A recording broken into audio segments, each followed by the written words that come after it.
paz seja convosco. Louvamos ao Senhor por mais esse dia, por mais esse mês, na presença do Senhor, em que essas portas se abram, em que nós podemos proclamar as palavras escritas no livro da vida. Buscamos de Deus conhecimento, buscamos de Deus o aprendizado, o fortalecimento, o consolo, também a correção. Que Deus possa falar conosco nesta manhã. Oremos. Senhor, em nome de Jesus, louvamos, adoramos e bendizemos o Teu nome. Agradecemos, Pai querido, pelo Teu amor e a Tua graça, pelo Teu cuidado, pelo Teu zelo. Queremos pedir, Pai querido, que o Senhor nos guie, nos oriente nesse dia, falando conosco, Pai, nos trazendo entendimento, nos trazendo a capacitação do Teu doce Espírito. Oramos em nome de Jesus. Amém. Mais uma vez, a paz seja convosco. Amém. Estamos hoje visitantes. Vieram da Vida das Rogas? Foi direto? Depois estamos na minha cerveja. Glórias a Deus. Estamos mais uma vez reunidos com o objetivo de aprender mais do Senhor. A nossa vida é um eterno aprendizado. Quanto mais tempo nós nos dedicamos ao Senhor, menos erros, menos falhas nós cometemos. Peço essa semana, eu tinha colocado como propósito de parar tudo às 11 horas da manhã e ficar até o meio-dia, lendo, orando, meditando, e essa semana eu pude fazer dentro do que eu tinha proposto, segunda, terça, quarta e quinta. E foi muito bom, e convido vocês também a estabelecerem propósitos firmados com o Senhor. Também tenho um propósito de jejum com o Senhor, já fiz 2 semanas, vou tentar fazer a terceira vez, de parar, aí cada um na sua condição e na sua capacidade. Eu paro de me alimentar às 15 horas no domingo e vou me alimentar só na terça-feira, às 15 horas. Tá? É um tempo de oração, um tempo de busca do Senhor. Nós estamos com os nossos corpos acostumados a comer toda hora e, na verdade, nós não precisamos. E é uma forma de você mortificar a carne. Se você tiver desejo, se me chama no privado e aí a gente vai tentar montar alguma coisa para que você possa também buscar uma dedicação a mais em relação ao Senhor. Estamos meditando na Escola Bíblica Dominical sobre o processo bíblico da mudança. Tá? Não é um processo psicológico, não é um processo de 7 passos, não é algo que nós, humanamente, nós conseguimos fazer. Por isso que nós precisamos da fórmula bíblica, para que a gente possa mudar realmente o nosso coração. Nós, na semana passada, nós fomos fazer uma breve revisão, como nós sempre fazemos.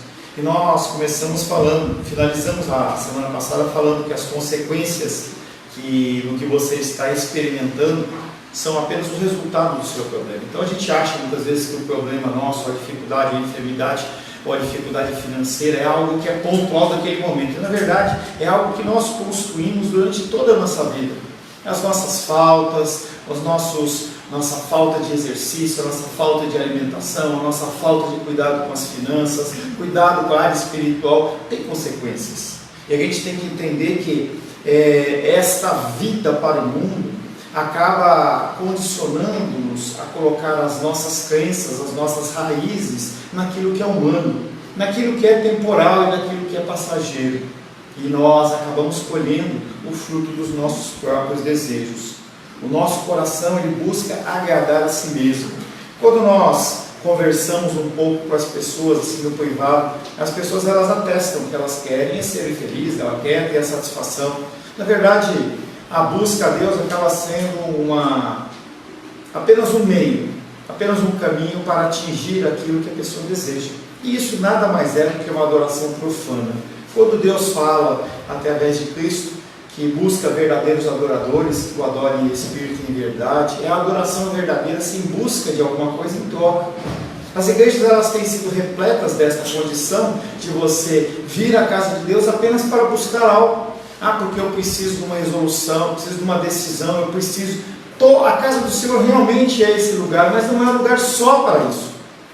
Eu até comentei na semana passada que quando eu voltei de Fortaleza, eu trouxe algumas castanhas de caju, que foi uma encomenda, um presente de um irmão do pastor Ayrton lá, e quando eu fui entregar para ele, ele olhava apenas para a minha mãe, não olhava nos olhos. É como nós agimos muitas vezes na igreja. A pessoa ela vem para a casa do Senhor não para buscar o conhecimento, não para buscar um relacionamento com Ele, mas vem para buscar coisas. Nós falamos também que esta adoração verdadeira, essa glorificação, ela exige que o nosso coração mude. O nosso coração ele tem que ser transformado. Você não pode estar com 1 ano de igreja, 5 anos de igreja, 10 anos de igreja, o seu coração está da mesma forma. Você não consegue mudar o seu próprio coração. Quem muda o seu coração é Deus. Quando você diz sim a Ele, Ele troca o seu coração de pedra por um coração de carne. Muitas pessoas continuam com o coração de pedra. Estão na igreja, muitas vezes eles são batizados, mas continuam com o coração de pedra. Um novo coração ele é dado por Deus na salvação. E Deus ele providencia essa mudança, essa transformação, através do sacrifício de Cristo. Nossa salvação ela não cabe através do nosso esforço, através do que nós fazemos ou deixamos de fazer, mas é algo que vem graciosamente. Nós também temos sido muitas vezes enganados, achando que a conversão ela vem através da oração, da oração de um pastor, da imposição de mãos de um pastor, ou um rito, entendeu? E a gente tem visto quantas pessoas que têm sido, entre aspas, abençoados por uma oração, mas que continuam nos mesmos caminhos. Nós temos alguma certeza em relação a esse momento de salvação. Nós falamos que você é justificado, você é justo perante Deus. Não há mais culpa sua perante Deus, porque o sangue do Cordeiro já é sobre a sua vida. Não é uma coisa que você vai conquistar. Você é adotado como filho de Deus. Você é filho de Deus, você não é mais criatura. Você é separado no sentido de santificado. Você não está mais no mundo, você não é mais uma pessoa que anda perdida. Você tem uma casa que ainda vai vir, mas é uma casa que já é sua. Nós falamos também que nós temos a certeza que dentro do nosso coração vem habitar o Espírito Santo de Deus. São certezas que nós temos que ter, certezas da salvação, certeza que o nosso Deus vive e habita em nós, e apesar dos nossos percalços, apesar das nossas dificuldades, apesar da nossa incredulidade, nós somos salvos em Cristo Jesus. É a esperança que deve nos mover, é a esperança que tem que fazer com que nós continuemos caminhando. Falava hoje pela manhã rapidamente com o André, e eu falava para ele assim: tem força, mantenha o foco no Senhor, porque nós queremos desistir. As lutas muitas vezes elas são pesadas demais, e todas elas consequências dos nossos atos. O nosso Deus, Ele não é um Deus mau, que intenta nos prejudicar ou ver nos fazer sofrer, mas Ele quer nos ensinar lições que nós venhamos a aprender, para que nós possamos ter uma vida bendita, em especial dentro da vida eterna. E muitas vezes nós não entendemos isso. As mudanças que nós temos que fazer não são fáceis. Nós vivemos toda uma vida acreditando em conceitos. Quando eu conheci a teologia reformada, assim como muitos de vocês aqui, e que mais veementemente atesta a nossa irmã dos reis, quando a gente conhece a teologia reformada, quando a gente conhece realmente o cristianismo, algo nos abala, algo sacode o nosso interior. E aquelas coisas que muitas vezes nós acreditávamos, elas perdem a valia. Mas é difícil você abandonar. É difícil você simplesmente falar assim: não, eu vou agora por esse novo caminho, eu vou deixar aquele conceito para trás. Aquele conceito que foi ensinado por um pastor querido, foi ensinado por um irmão, um pai querido. Mas é um conceito que está errado. E nós temos que estar sempre buscando essa renovação, essa condição de nós estarmos, eu não me movo, eu continuo mesmo, eu não vou alterar o meu pensamento. É um pensamento no mínimo burro, porque é um pensamento em que nós não queremos crescer, nós não queremos evoluir. Nós temos que ter sempre a condição das Escrituras como nossa regra de fé e prática. E aí, quando eu falo em evoluir, eu não falo na teoria da evolução, eu falo em a gente buscar realmente o verdadeiro entendimento da palavra. Esse verdadeiro entendimento, ele vem única e exclusivamente através da dedicação das Escrituras. Não tem outra forma. Gostaria muito de ter um pendrive ou colocar na sua cabeça e a partir daquele momento você ter o meu entendimento de anos de estudo, mas não é assim que funciona.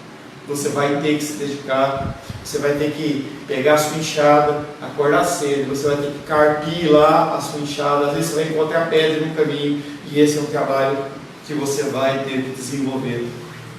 Então, o cristão não tem que sair daquele gesso da síndrome de Gabriela.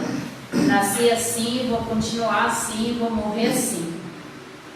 Uma vez salvo, você agora pode mudar o nível do seu coração. Você sabe que você é salvo, então você tem que entender que o pecado ele não te domina mais. O mundo não te domina mais. Mas sim, nós caímos. Ele não te domina, mas ele te engana. A condição do domínio é a questão de você continuar praticando aquele pecado como uma iniquidade. Nós vamos continuar caindo, é uma realidade. Eu caio, você cai, nós caímos várias vezes durante a semana. Mas nós temos que sempre olhar para a cruz. Em alguns casos você estará mudando comportamentos e hábitos pecaminosos que teve durante a maior parte da sua vida. A boa notícia é que a mudança ela é possível.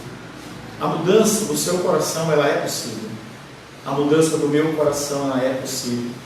Se nós entendermos esse conceito e começarmos realmente uma busca diligente da mudança do nosso coração, na mesma forma como nós buscamos evoluir no nosso trabalho, nos nossos relacionamentos pessoais, a mudança ela vai ser tremenda. 11 homens acreditaram nesta mensagem de Cristo. E esses 11 homens depois se uniram Matias e outros discípulos e outros homens como o apóstolo Paulo fizeram com que o Evangelho chegasse até os dias de hoje, mais de 2000 anos depois. Imagina você com a tua capacidade, com as ferramentas que nós temos hoje, como nós poderíamos ser benditos na propagação do Evangelho. 2 Pedro capítulo 1, Diane, por gentileza.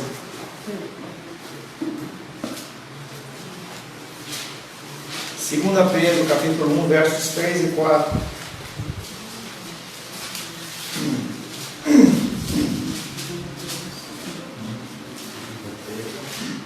Segunda Epístola de Pedro, capítulo 1, versos 3 e 4. Opa! 3, né? 2 Pedro, capítulo 1, versos 3 e 4.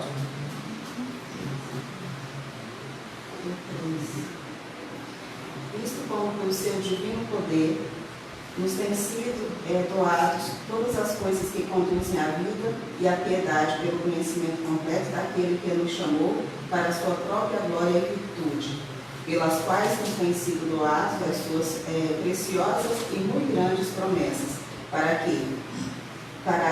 que por elas vos torneis co-participantes da natureza divina, livrando-vos da corrupção das paixões que há no mundo.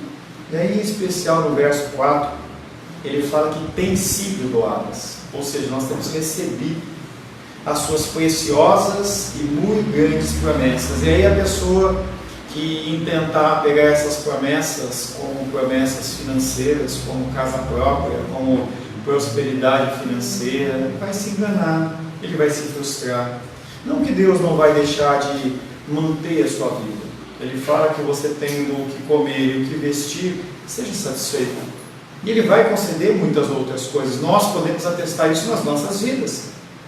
Nós temos sido agraciados pelo Senhor dentro de uma forma financeira e material, mas o que Ele está falando aqui é algo muito maior. É nós sermos co-participantes da natureza divina, livrando-nos da corrupção das paixões que há no mundo. Essa atração que o pecado tem sobre as pessoas, sobre nós, vai ser cada vez mais fraca. Cada vez mais você vai ser capacitado a dizer não ao pecado. É algo que as pessoas elas não dão valor, mas que é o que vai gerar a mudança na minha vida e na sua vida. E aí nós temos ainda, dentro desse capítulo que nós estamos trabalhando, a condição do arrependimento. Existem muitas perguntas sobre o arrependimento. E como saber quando uma pessoa se arrependeu de verdade? O arrependimento, ele é fundamental para vencer qualquer tipo de pecado. Então, se você quer vencer o pecado, você tem que se arrepender. O arrependimento, que é o que nós vamos tratar agora, é uma ação. Não é simplesmente no campo do desejo, no campo da vontade. Muitas pessoas, elas ficam com esse arrependimento apenas no sentido da mente. Eu lembro que tinha um personagem, chamava Dudu. Era um desenho bem antigo do Popeye, não. Do Popeye, em que ele falava assim: segunda-feira eu vou fazer uma dieta. E essa segunda-feira sempre era a próxima segunda-feira. Sempre a próxima segunda-feira. Sempre a próxima. Então a pessoa ela fica na mente dela: eu preciso me alimentar melhor. Eu preciso fazer isso. Eu preciso ler mais. Mas fica apenas no campo da mente. Então você precisa, e aí uma lição para você, colocar talvez por escrito. É algo que eu tenho praticado isso desde o começo da minha conversão. Quando eu quero fazer um voto com o Senhor, eu pego uma folhinha de papel. Parece até ser infantil, mas é algo que para mim funciona, talvez funcione para você. Brasília, 3 de abril de 2022, eu, Paulo César Ribeiro, declaro nesse momento que eu vou fazer isso, tal dia, tal hora, tal, assino, dato, coloco. Toda vez que a minha mente quiser me enganar, eu vou lá e pego o meu documento. Faço algo que é viável, porque não é para você fazer um voto de tolo, mas você faça um voto viável, algo que você possa cumprir e você possa renovar. Então comigo tem sido feito assim, e com isso eu consigo mudar algumas coisas dentro da minha vida e dentro do meu coração. O arrependimento ele é fundamental para vencer qualquer tipo de pecado. Biblicamente, o verdadeiro arrependimento é uma resposta tripla ao pecado, encontrado no uso de 3 palavras diferentes que expressam diferentes aspectos do mesmo arrependimento. A primeira resposta de arrependimento é encontrado na palavra grega que significa mudança de mente. Você tem que mudar a sua mente. É algo que a Rosângela, minha esposa, ela pratica no sentido de alimentação. Se você não mudar o seu comportamento, se você não entender que aquilo é prejudicial para você, você mudar a sua forma de agir, você vai continuar incorrendo no mesmo erro. Não é só algo que você faz porque alguém mandou. Cristianismo é mudança de mente. Muitos pastores, muitos líderes, eles forçam a ovelha a fazer uma coisa, mas aí a pessoa ela é cristã aqui e em casa não é. Tem igrejas que dizem: olha, você não pode ver televisão, ainda nos dias de hoje existe isso. Não, se você ver televisão você vai para o inferno. Aí você chega na casa da pessoa, não há televisão. Quando abre a porta do quarto, do armário onde guarda a roupa, está lá a televisão escondida. Ou seja, tirou a televisão da sala, mas ela continua dentro do ambiente da casa. Eu não estou falando se a televisão é bendita ou maldita, não é isso que eu estou dizendo. Eu estou dizendo que a gente tem que entender, para que haja uma mudança de comportamento, de ação real, você tem que entender aquilo que está sendo falado, para que você possa então aplicar na sua vida. Se você não fizer isso, vai ser apenas uma mudança de comportamento, não é o nosso objetivo. A primeira resposta de arrependimento é encontrada na palavra grega que significa uma mudança de mente. Luísa, Mateus capítulo 3, verso 2.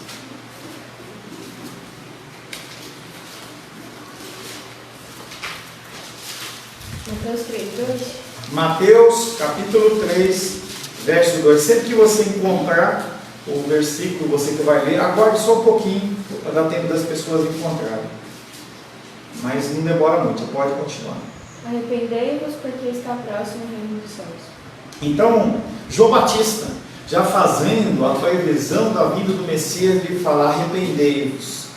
Muda a sua mente, muda o seu jeito de agir através da compreensão, porque está próximo o reino de Deus. O Messias está chegando. Rosângela, Marcos capítulo 1, verso 15.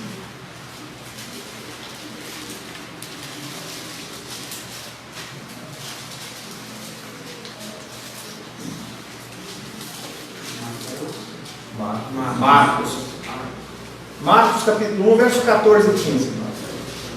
Depois de João ter sido preso, foi Jesus para a Galiléia pregando o Evangelho de Deus, dizendo: o tempo está cumprido e o reino de Deus está próximo. Arrependei-vos e crede no Evangelho. João Batista fala, e agora Jesus atesta, corrobora aquilo que foi falado. O reino de Deus está próximo. E aí, em especial, arrependimento. Arrependimento. Quando uma pessoa muda de ideia, significa que houve reconhecimento do pecado. A pessoa só muda o comportamento dela de uma forma efetiva e eficaz quando ela entende que aquilo não é abençoado. É um exemplo bem tosco que eu dou para os meus irmãos, sempre. Se a pessoa colocou o dedo na tomada, tomou já um choque, ninguém vai te fazer colocar o dedo na tomada de novo, a menos que seja forçado. Então você tem que entender, forçado. Se eu forçar você, se eu pedir para você que já tomou um choque, colocar o dedo no fio desencapado, você vai ter aquela lembrança. Essa lembrança, essa marca, muitas vezes é algo que Deus permite nas nossas vidas para que nós venhamos a realmente dar o valor necessário àquele peso, àquela coisa que está ocorrendo, para que a gente possa realmente ter a mudança e a nossa transformação. Ela, pessoa, admite e entende que o que fez é pecaminoso. Não há justificativa ou racionalização ligada ao pecado. Racionalização. Eu faço isso por causa disso. Eu faço isso por causa daquilo outro. Racionalização é você dar uma razão para aquilo que você está fazendo de errado.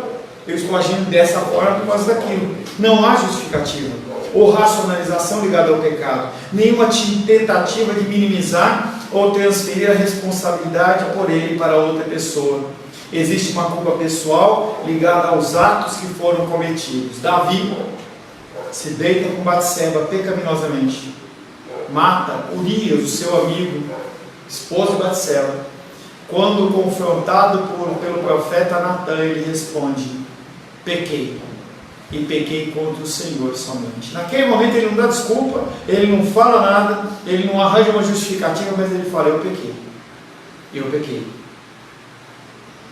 Não há justificativa ou racionalização. Existe uma culpa pessoal ligada aos atos que foram cometidos. O arrependimento não pode parar aqui porque está incompleto.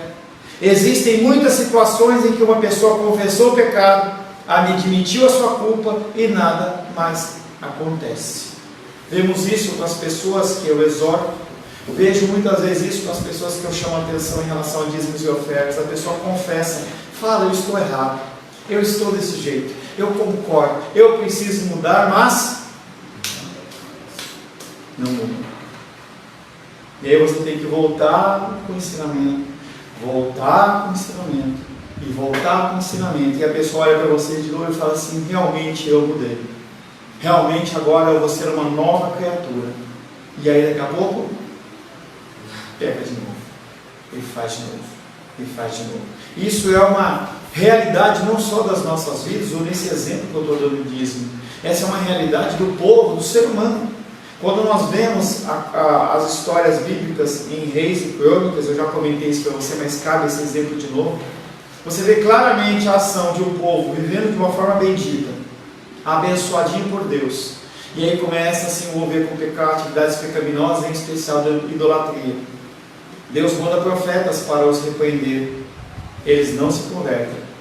Deus manda mais profetas e eles não se convertem, e Deus manda aquelas pessoas para o exílio, para a escravidão, e eles caem em si do que estava acontecendo, se arrependem dos seus pecados, pedem perdão a Deus, Deus manda juízes para os livrar, Deus os livra do pecado, eles ficam abençoados de novo para novamente retornar ao pecado.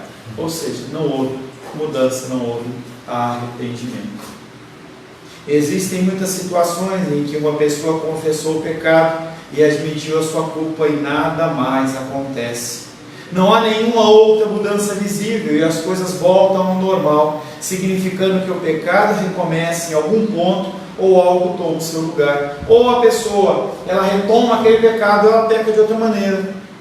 Vejo isso em casais que buscam aconselhamento dentro da nossa igreja. As pessoas falam: nós queremos mudar, nós queremos fazer. Tá, vamos mudar? Vamos. Melhorou um pouquinho, deixa de lado. Estudos, discipulados, aconselhamentos. A pessoa está ávida por a mudança enquanto a dificuldade está ocorrendo. A dificuldade acabou, a pessoa já não vai tanto na igreja. Se a gente tivesse a prática de campanha, seria muito mais fácil você ver isso. Porque quando uma igreja termina uma campanha, a igreja enche. 7 passos, 5 encontros, 3 vezes, e aquele povo vai para a igreja porque quer sanar aquele problema. Acabou a campanha, ou acabou o problema, tchau, tchau, até a próxima.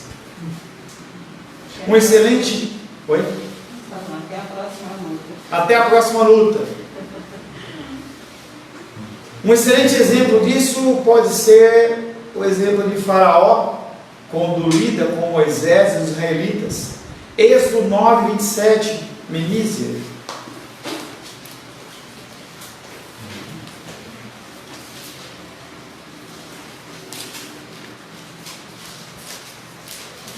Êxodo, capítulo 9, verso 27.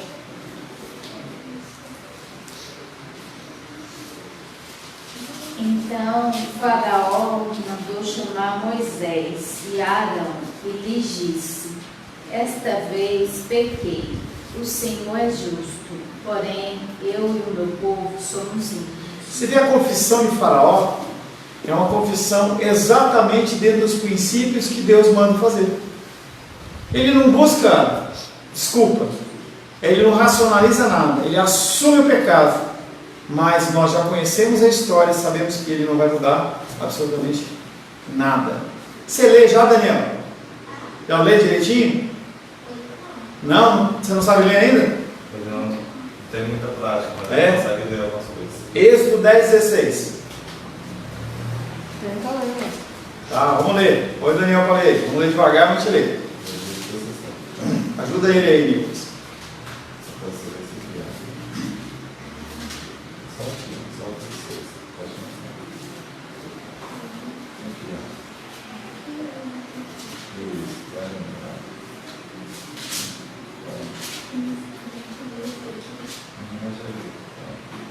Então,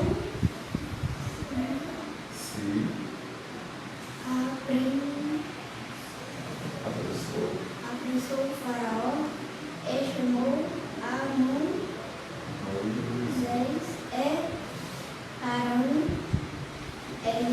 disse: pequei outra vez, Senhor. não, você pode não. Pequei. Pequei Não, contra. contra o Senhor. Vós, Deus, vosso Deus, é contra vós outros. Tá, obrigado, Daniel. Então se apressou o Faraó em chamar a Moisés e Arão e lhes disse: pequei outra vez contra o Senhor. Ou melhor, pequei contra o Senhor vosso Deus e contra vós outros. Mais uma vez, ele admite: pequei contra o Senhor. Ele admitiu que pecou, não justificou, racionalizou, transferiu culpa. Mesmo assim, ele não se arrependeu. Não mudou nada. Não houve mudanças que acompanharam a sua admissão. Na verdade, ele voltou logo após a eliminação das pragas ao seu anterior comportamento. É a condição que nós nos arrependemos perante Deus e nós continuamos agindo da mesma maneira. Outro exemplo que nós temos é o rei Saul, que tinha o mesmo tipo de arrependimento limitado. Nicolas, 1 Samuel 15, 24.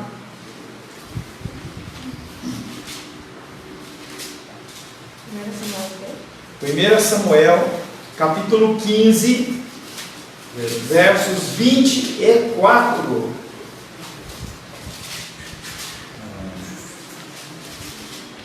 Acompanhei. Acompanhei. Senão parece que sobrou 2 versículos para a pessoa ler. É 24, não é 24.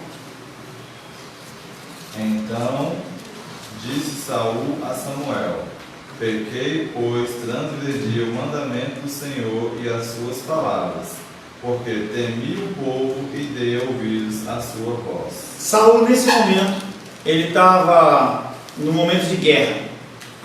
Era um momento de perseguição, um momento de destruição. E havia necessidade de se fazer um sacrifício. Se matava um bichinho lá. Quem fazia isso? Samuel. Samuel não aparece. E ele já tinha visto Samuel fazer várias vezes o sacrifício. O que ele decide fazer? Fazer ele mesmo o sacrifício.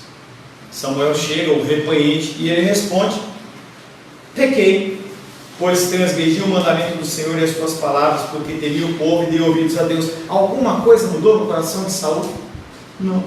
Tanto que na sequência desse texto, Samuel ele fala assim: está eliminado o seu reinado. O coração de Saul ele continuava um coração voltado às coisas humanas. É 1 Samuel 26, 21. É 1, não sei, é o de usa pela rosa, sei lá que coisa.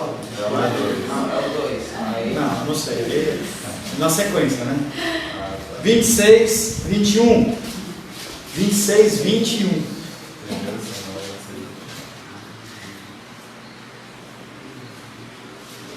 Então disse Saul: pequei, volta meu filho. Pequei, volta meu filho Davi, pois não tornarei a fazer-te mal, porque foi hoje preciosa minha vida aos teus olhos. Eis que tenho procedido como louco e errado, excessivamente. E aí, o que acontece depois disso? Ele continua perseguindo Davi do mesmo jeito. Na primeira vez, ele é livre, em que ele estava lá na caverna. Ele estava lá na caverna, decidindo aliviar o ventre, conhecido como fazendo cocô. E aí o Davi está lá com os guerreiros lá no fundo da caverna, e ele poderia matar, e ele não mata.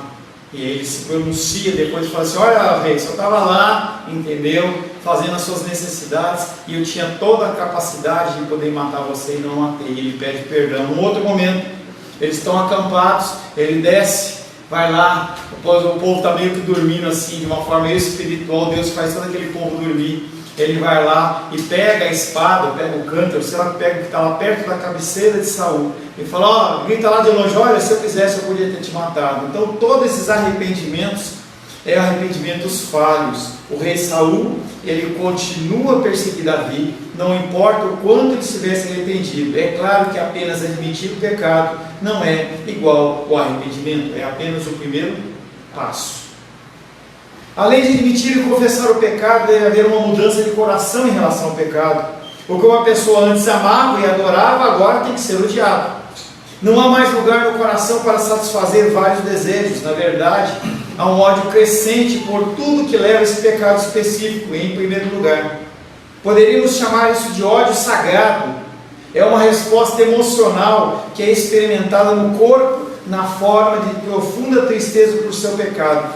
O segundo passo é você se incomodar com aquilo. Não é só ficar no campo mental, mas aquilo tem que gerar incômodo em você. É você pecar, você saber que você magoou o coração de Deus, e você nutrir no teu coração uma raiva. O apóstolo Paulo fala: eu esmurro o meu corpo. Eu esmurro. Eu esmurro o meu corpo. O que ele está falando? O meu corpo, ele é tendente ao mal, e eu vou lutar contra isso. E é uma decisão que ele toma. E aí nós temos tanto uma tristeza mundana, como uma tristeza divina. Uma diferença importante que deve ser feita aqui. Há uma grande diferença entre a tristeza mundana e a tristeza segundo o coração de Deus, que nós vamos falar em relação a Pedro, em relação a Judas, tá? A tristeza segundo Deus tem como principal preocupação honrar a Deus. É orientado para os outros e produzido pelo Espírito Santo, agindo na consciência de um pecador. Esse tipo de tristeza clama: ai de mim.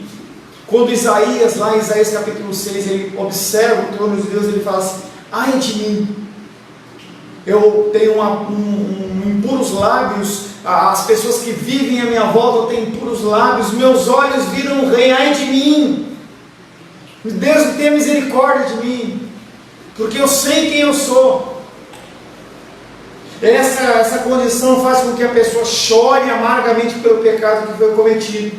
Quando o apóstolo Pedro negou Cristo 3 vezes após a prisão de Jesus, ele saiu e chorou. Ele estava com o coração partido por seu pecado e pela forma que havia traído aquele que amava. Ele, alguns momentos antes, ele tinha dito: eu não vou negar o Senhor, se tiver que morrer, eu morro pelo Senhor. E ele ficou vergonha, porque ele era um homem de palavra, e ele viu que ele tinha quebrado aquilo, mas a preocupação maior não era ele, a preocupação maior é que ele tinha negado aquele que amava, que o amava. Em comparação, nós também temos um Judas que se arrependeu, um Judas que chorou, um Judas que até mudou de ideia sobre trair um homem inocente. Ele foi lá junto com os sacerdotes e falou assim: olha, esse homem não é digno de ser morto, eu estou devolvendo as 30 moedas aqui. Ele falou assim: olha, você pode até devolver as 30 moedas, mas o que você fez está feito. E aí Judas amargamente joga aquelas 30 moedas de prata lá dentro do templo. E aqueles homens olham e falam assim: essas moedas elas não podem ser nem colocadas no ofertório lá, porque são moedas de sangue. Nós vamos comprar um terreno com esse dinheiro, mas a gente não pode ficar com esse dinheiro, porque esse dinheiro não é bendito, esse dinheiro é maldito. Ele sentiu-se culpado, procurou consertar, devolveu o dinheiro que recebeu. Sua esperança era pagar a sua culpa e de alguma forma desfazer o que tinha feito. E aí, em vez de ele se arrepender e mudar o comportamento dele, o que ele fez? Se enforcou. Mateus 27, 3, 4 e 5. Só um momento, vamos achar todos. Mateus 27.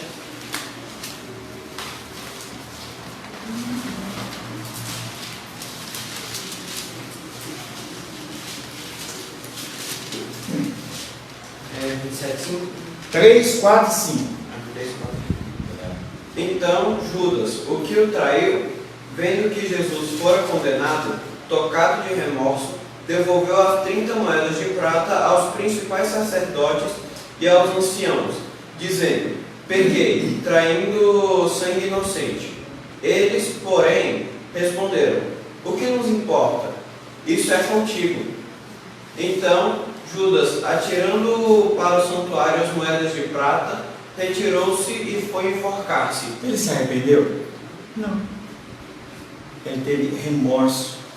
É importante notar que o arrependimento é uma manifestação de vida e não de morte.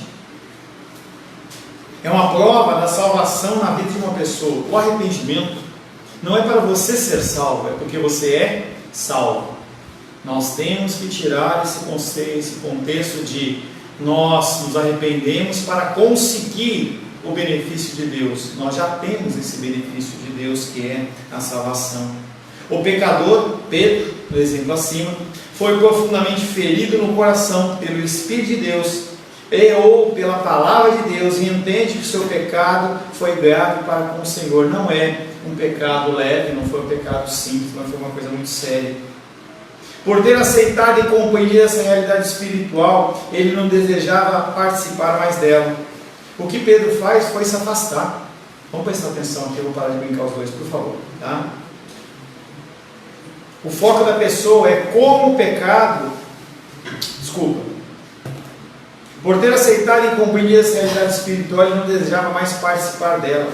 A tristeza mundana, que é a tristeza de Judas, é um remorso que não houve santificação, no caso de Judas, e se concentra em sentimentos de pesar, medo e até desespero. Não é no sentido de restaurar a comunhão com Deus, ou a vergonha de estar perante Deus, é a vergonha das pessoas, das consequências. Remorso tem a ver com consequências temporais.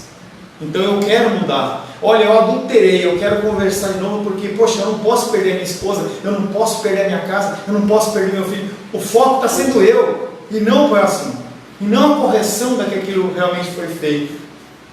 A tristeza mundana não tem capacidade redentora, e não é nada mais do que o orgulho ferido de ser pego no pecado e de ter as suas luxúrias não satisfeitas. Os primeiros dois tipos de arrependimento ocorrem no homem interior ou no coração. Isso é crítico, porque conforme o coração muda, as ações também têm que mudar. Então, nossa santificação é uma santificação progressiva. Se é esperado que você tenha um processo de transformação durante toda a sua vida. E talvez você tenha que aprender a lição 1 ou 2 vezes ou 3 vezes para você aprender, mas em algum momento você precisa aprender a lição. Isso nos leva à terceira condição desse aspecto crítico de mudança. Finalmente, o que deve haver é uma mudança no curso de vida. Mateus capítulo 3, verso 8 de N. Mateus 3, 8.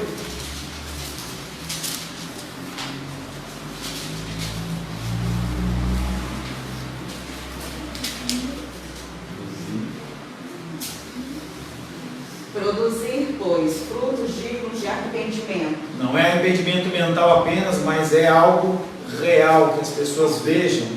Luísa, Mateus 9, 13.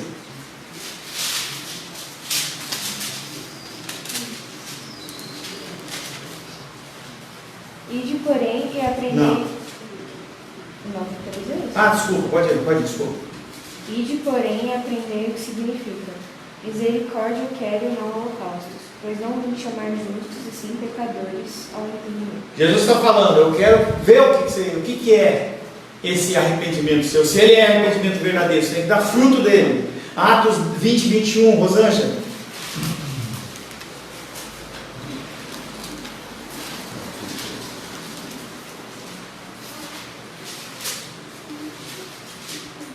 Pode ler. Testificando tanto os judeus como a gregos o arrependimento para com Deus e a fé em nosso Senhor Jesus Cristo. Frutos que os outros vejam, que testifiquem que você é uma nova criatura, você não é mais a mesma pessoa. Sabíamos que o apóstolo Pedro realmente se arrependeu porque sua vida demonstrou todos os aspectos do arrependimento. Ele entendeu seu pecado, ele ficou triste, ele chorou, ele ficou com medo. Ele se entristeceu por causa do seu pecado em relação aos discípulos que estavam à sua volta, porque ele era como um líder e a sua vida mudou. Ele corajosamente proclamou Cristo para o resto da sua vida, sendo finalmente martirizado pela fé. E quando os caras quiseram matar ele, crucificá-lo, ele falou assim: eu não sou digno de morrer como meu mestre. Se vocês têm que me crucifiquem de cabeça para baixo, porque eu não vou morrer como meu mestre, eu não sou digno disso. Mudar o curso da vida envolve um ato de vontade, um abandono do comportamento pecaminoso. Você precisa decidir ter essa mudança. Deve haver uma amputação radical. Matemáticos capítulo 9, 43 a 47 fala assim: se você tiver uma condição pecaminosa, se esse olho te faz pecar, arranca ele fora. É uma figura forte de linguagem. Se a tua mão ela te faz pecar, arranca ela e joga fora, porque é melhor você entrar cego, é melhor você entrar sem uma mão ou um membro, do que você estar com o corpo inteiro e ser lançado no inferno. É uma comparação, uma metáfora forte para dizer que a gente não pode aceitar essa condição pecaminosa na nossa vida como algo comum e normal, porque não é. Quando o arrependimento for genuíno, você verá tudo isso. E a mudança ela será dramática. Você vai conseguir olhar para o espelho e falar assim: eu não sou mais a mesma pessoa. Ou melhor ainda, as pessoas vão falar assim: você está tão diferente, algo mudou na sua vida. Pastor, Jesus fala, né, da diferença da árvore boa e árvore má. E aí é avaliar, né, se você está sendo uma árvore boa, frutífera ou infrutífera. O arrependimento não é algo que uma pessoa possa invocar de dentro, não é o seu esforço. Nenhuma quantidade de grito, ameaça ou outras formas de manipulação fará uma pessoa vir a se arrepender. Eu posso brigar com você, eu posso dar murro na mesa, eu posso repreender, colocar você de joelho no milho, no canto. Se você não quiser mudar, você não muda. O arrependimento é um presente de Deus. O arrependimento pode vir rapidamente, ou às vezes ele pode levar anos. E aí nós temos que entender que a vida das pessoas ela é diferente. Ela em algum momento ela vai mudar. E cabe a nós continuar insistindo, que é o que eu faço com vocês. Eu continuo falando. Muitas vezes repetindo várias vezes o mesmo tema. Várias vezes a mesma exortação. Seja de uma forma individual, seja de uma forma como da igreja como um todo. O arrependimento pode vir rapidamente ou às vezes leva anos, mas uma coisa é certa: um cristão verdadeiro, se você é cristão verdadeiro, você vai se arrepender. Em algum momento você vai se arrepender. Não haverá maneira do cristão viver sob a condição e ministério do Espírito Santo sem se arrepender. Pastor, será que eu sou salvo? Nós vamos ver no fim da sua vida. Se você se arrependeu das coisas que você foi exortado constantemente pelo Senhor, através de homens de Deus, através da palavra lida, da palavra ouvida, você realmente é um filho de Deus. Agora, se você continuar com seu coração endurecido, achando que a sua verdade, ela é a verdade verdadeira, você está sendo nada mais do que uma pessoa idólatra em relação ao seu próprio coração. E infelizmente, o teu desígnio vai ser o inferno. Vai ser o inferno. Que você possa entender que se você está vivo é porque ainda há tempo para mudança. Se você está vivo, você tem que começar a essa transformação. Se você já se arrepende na mente, você tem que começar a colocar isso em prática. Não só em prática para que você veja, mas para que as pessoas elas possam ver Cristo em você. Te oro, te abençoo, em nome de Jesus. Amém. Vamos para o nosso intervalo. Daqui a 15 minutos, quando for 10h45, nós estaremos voltando com o segundo capítulo, ou o segundo tema, sobre o processo bíblico da mudança. Que Deus te abençoe e te conceda graça. Amém.